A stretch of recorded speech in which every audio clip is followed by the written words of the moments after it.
Hello ladies and gentlemen, my name's Shadowwraith and today we're going to be talking about the top 5 alliances that you can run in Middle-earth strategy battle game. These alliances are also pretty strong, so I'd say they're on the competitive side as well. We'll just jump straight into this list, and in our number 5 slot we've got Gondor and fiefdoms. Basically, the reason these guys are so strong is they can buff each other quite nicely. Now, it can get quite expensive. This is why they're on the number 5 slot, just because they've got some very points-heavy heroes involved in running this particular list. We'll start out on the Gondor side of things. Right, basically, you're going to need Boromir, and Boromir is going to need his banner. So that's 200 points straight away. You can put him on a horse if you've got the points. I'm going for minimal what you need to run this list. So we're going no horse, no lance, anything like that. Well, you can't have the lance anyway. But Boromir with the banner. Okay? And what the banner does is a 6-inch banner, and it also makes all Gondor warriors +1 fight value. Right, fantastic. With Boromir, you're going to want to bring a bunch of Gondor warriors, all sword and board. And you can bring some spear support. We'll get into that in a second. Now, the other heroes you need is Prince Imrahil of Dol Amroth. He's 140 points. And again, we're going Billy Basic, minimalistic as possible. Just him on foot, that's all you need. You can put him on a horse, which increases his base size. So his aura abilities, like his buffs, can be slightly widened. But that's an extra 15 points. So if you got it, do it. Sure, why not? But what he does is he is a 12-inch banner. That's fantastic, phenomenal. And he makes basically all of the fiefdom army +1 fight value. So, because the army bonus is the special rules marked with the little asterisk thing, affect all models from this army list, not just the ones listed. So everyone is going to get +1 fight value for being 3 inches close to Imrahil. Fantastic. You're going to also want Forlong the Fat. And what he does, basically, is everyone within 6 inches of him, that is fiefdom's warrior, basically, gets to reroll 1s to wound. And that is a really lovely bonus. Yeah. Basically, you get poison on everyone within 6 inches of him. Now, there's 2 ways you can run this. And the first way is, you've decided you want some spear supports for your Gondor.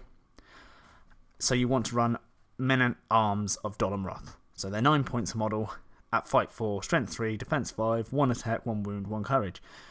And basically, they've got pikes. So they can support, well, you can have a spear support and then have a pike supporting that spear support, essentially. And this is where it gets interesting. Right.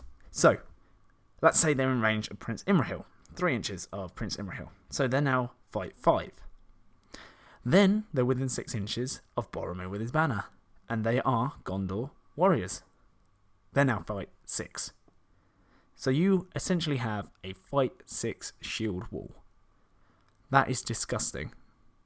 You outfight everyone pretty much. I mean, you outfight elves. You know? They're the highest fight value. Like, normal elves are fight 5. You outfight them. So no rolling 6, instant win. That's just, yeah, it's phenomenal. I mean, the other way of playing this is use the Axemen, and they're the same amount of points. They're also fight 4, strength 3, defense 5, 1 attack, 1 wound, 3 courage. And you can either use their axes as 2-handed axes or spear. Now, with this army list, you're mainly going to use them as spear support. So this is just in case you didn't want to bring the spears from Gondor.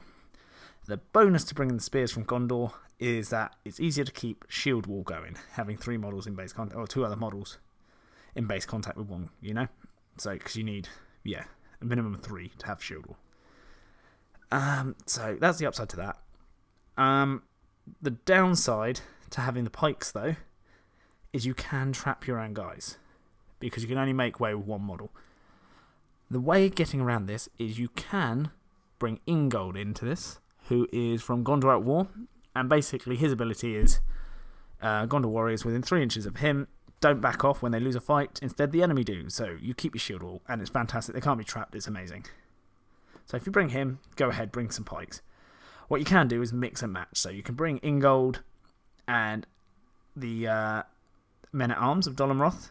They stay near Ingold. So you've got the 3 attacks going in for that part of the shield wall. The rest, you can just bring the Axemen.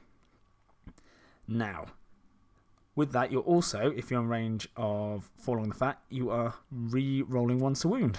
So now, you're fight 6, shield wall, basically. So if you roll a 6, you're probably going to win. You are on the same fight as, like, Aragorn. It's absolutely bonkers. Yeah, and when you strike, you re-roll 1s to wound. You're going to kill quite a lot more things just by that. And it's really hard to crack that shield wall. Really, really, really hard. Because everyone is +1 courage from Gondor's side. And then you're +1 courage board wide, like army wide. Because Forlong comes with a Warhorn. Absolutely crazy. And he's only 80 points, I want to say. Yeah, 80 points. So for 80 points you get a Warhorn and his ability. 140 points for Imrahil for a 12-inch banner and his buffs. And then 200 points for Boromir and his banner and stuff. The rest you can fill with the troops, like I said. Okay, now, in our number 4 slot, we have got Harad and the Serpent Horde. And the reason these two work really well together is because the Serpent Horde are very nice at shooting. They get 50% bow limit as their army bonus, and all their weapons gain the poison. Special abilities, so re-rolling 1s to wound. And the reason that's good is because your camels, which I suggest you bring, the Muhard Raiders, are insane. But you don't have much like firepower in the ranged aspect with Harad. You've got the blowpipes, which are only 12-inch range, and they're pretty pants. I mean, you might get a kill here and there, but I wouldn't rely on them. So I'll definitely bring a Muhard King. He is fantastic. He is strength 5 on a war camel. Yeah, you always want to give them war camels. Give war camels to everyone in Harad, because the war camel, basically, when you charge, you do a strength 4 hit on the first model you come in contact with. If you kill that model, you can carry on your charge if you have movement remaining. Kill him, you can keep going. You literally can plow through. If you keep rolling 6s or 5s or whatever their defense is, you can keep going. It's fantastic. And basically, you just back the Muhard King with Muhard Raiders. So they are your hitting power, your first charge, and you can seriously plow through lines with that. If you hit cavalry, both mount and rider take a strength 4 hit. So they're really good for dismounting heroes. You won't kill the hero, but I can tell you, if you dismount something like, I don't know, Aragorn off his horse, King Elisar, he loses so much. He loses that extra attack for the charge, he loses a knockdown bonus, which doubles his strikes to wound if he wins a duel roll. It's ridiculous. And then on top of that, as long as he doesn't roll a 6, he can't do anything if he's been dismounted. He can't strike back, so you're quite safe for at least 1 round of jumping on him. It's a really effective way of getting rid of heroes, I find, anyway. And especially being strength 5 +1 to wound with the Muhard King, 3 attacks is, yeah, that's pretty tasty. Now, Serpent Horde side of things, you want to bring 50% bows. That's what I'd go with. And you can either go cheap and cheerful, which is absolutely fine. You're just hitting on 4s instead of 3s with them. Or you can bring Watchers of Kana. They're more expensive, but they hit on 3s. They're high fight value. Really rubbish defense, but everything's got rubbish defense. It doesn't matter. Along with this gun line, you would want to bring the Betrayer. And what he does is 6-inch aura, basically spends a point of will, and all the poison weapons can, instead of re-rolling 1s to wound, can re-roll all failed wounds. And you would be surprised how many more things die to your bowfire once you've done this. Other than that, you can bring whatever else you want. You can bring Abrakan Merchant Guard. They're pretty good, especially if they're re-rolling to wound with their strength 4 burly, 2-handed weapons. Yeah, the choice is yours. They're really strong. They're really strong together, and I've seen them really plow through enemies. Yeah, that's all I've got to say about them, really. Really easy, really simple. Now, the number 3 slot. It goes to one of the coolest looking armies in my opinion. I love their aesthetic. Easterlings and Varrages of Khand. I think that's how you say it. Anyway, that's how I'm going to say it. Khandish, that's what I say for them. basically, the biggest thing Easterlings lack is +1 to wound for anything, and just strength in general. They're really solid and they don't go anywhere. They're high armor or anything, but they do lack some killing power. This is the counter that I have seen run, and I've seen it win a tournament, actually. They did really well, really well, this combo. Now, for the Easterling side, you definitely want Amdor, Lord of Blades. He is fantastic, absolutely essential. For 130 points, you're getting a Fight 6 model at Strength 4, Defense 6, 3 attacks, 3 wounds, Courage 5, 3 might, 3 will, 1 fate. On top of that, he's got an Elven Made Hand and Half Sword. So, yeah, that's fantastic, helping you win ties easily, or bringing it on par if you're fighting elves. On top of that, he counts as a banner for Easterlings, and on top of that, if you kill the enemy's warlord, you then become a 6-inch banner. That's fantastic. So in those points, you get free banner, and I'd probably put him on an armoured horse, just because that brings it up to 4 attacks on the charge, and that is just awesome. He's also got Blood and Glory, so he is getting might points back. Unyielding combat stance, so basically he can't, on a 4+, he doesn't get knocked prone by cavalry charges or things like that. Anything that would knock him prone, you roll dice on a 4+, he just says no. He's got Phalanx, so he can make way for people, not super useful for him. And he's got the Gleaming Horde. Basically, it's shield wall, but for cavalry. The Easterling Cavalry. Yeah, that's awesome. That'll bring him up to Defense 7. And yeah, that's hard to get rid of. On top of that, he's got the Lord of Blades ability. And basically, what that does is, if your opponent calls a heroic strike, you may then call one for free. If you've already called a heroic action, you can choose to swap. That is fantastic. It makes people hesitate to strike, because it's a lose-lose for them, pretty much. Because either you both have to strike off, which means you can still win and you've got an Elven Blade. So they don't want to be the same fight as you at all. And being Fight 6, you need a roll of 4 to get to Fight 10. But, you know, they don't want to not strike because you're Fight 6. And if they got a named hero, they usually Fight 6 or lower. Unless you're like Gil-galad or something crazy. Or Azog or whatever. But yeah, it's so good. He's so good. He's so essential. Along with him, I'll probably bring a Phalanx. Yeah, just a few pikemen. Something to hold objectives. Something to plod up the battlefield. Whatever you want to run with Easterlings. However you want to play them. You can play them all cav. That's fine. I've seen people do that. But what I've seen is a Phalanx block. About 12 men. Sword on board at the front. And then pikes back. And then you make one row Black Dragons. So they get the +1 fight value, +1 courage. Fantastic. Fight 4 in a Phalanx. Awesome. And they can all make way for each other so they won't trap each other. Now, after you've done with the Eastern side of things, look at the Khandish. You'll need the Khandish King and absolutely put him on a Khandish chariot. This is the whole point of the list. 30 points. It's quite expensive, but it's so good. He is Fight 5. Strength 4, Defense 6, 3 attacks, 2 wounds, Courage 5, 2 might, 2 will, 1 fate. So not great, but he's 95 points. So, 125 points with the chariot? Yeah, absolutely, all day long. And basically, you want to bring chariots, as many chariots as you can fit in. They only cost 30 points, these chariots. So, yeah, and what chariots do, basically, you got defensive bulk ward, or walk, sorry. And they give your rider an in the way. For everything, pretty much. For strikes and shooting, sorry.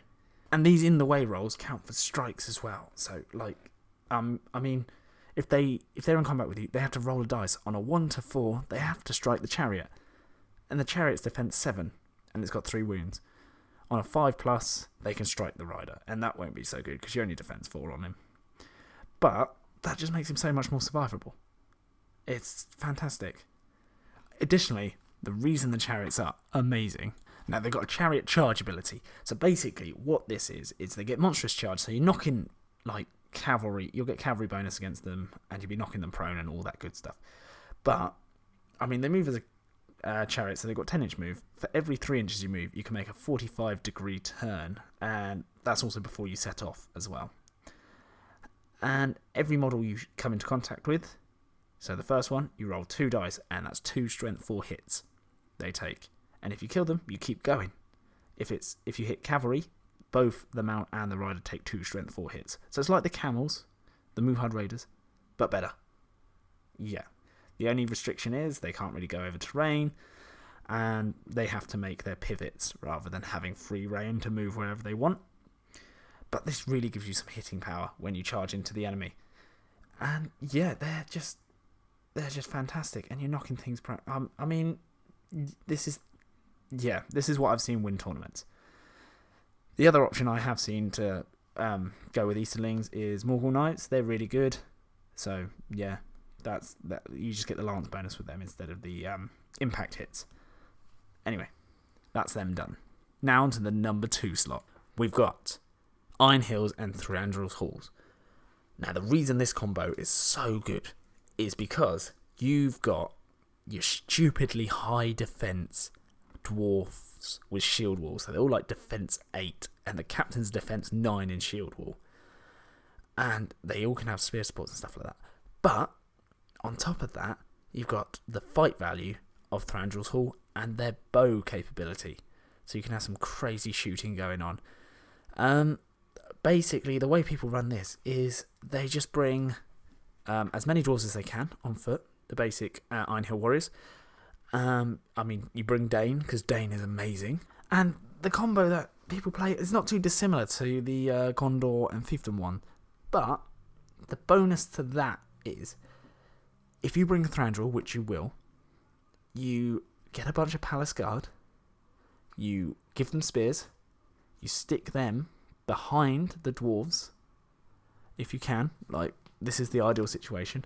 You have Thranduil in range, and possibly a banner. You can do, you don't need to. And again, this is minimalistic, so Thranduil on foot. That's fine. I mean, I prefer him on foot anyway, because he's got the Blade Lord. You give him the 2 blades, he becomes a monster in combat. But whilst they are within 3 inches of him, the Palace Guard, they are +1 fight value. So they're fight value 6. So you've got 6 fight 6 shield wall with +1 to wound. I mean, they're only strength 3, but +1 to wound is incredible. You've got strength 4 dwarves up front, so they're doing some good killing. And then you've got the fight 6 behind them. This is only for 3 inches of the battlefield, so you've got to position them well. And they're +1 to wound.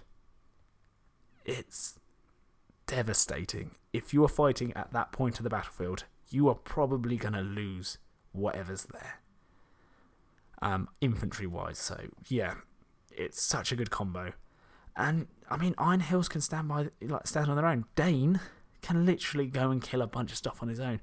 Being burly on his war pig, he's insane. Or war boar, should I say. Yeah, that's basically how you want to run that. You get the fight behind the dwarves, who have got incredible defense. And, yeah, that's basically it. Fantastic. Moving on, because this video is long enough. The number 1 slot. Right, with this one, I'm a little bit biased, because I like how thematic it is. And I'm talking about alliances. So, of course, the number 1 slot goes to the last alliance combo you can do with Numenor and Rivendell. This is just basically giving your elves some killing power. You just stick your Numenorian warriors up front with their strength 4 and elf spears behind, and you get the elves fight bonus.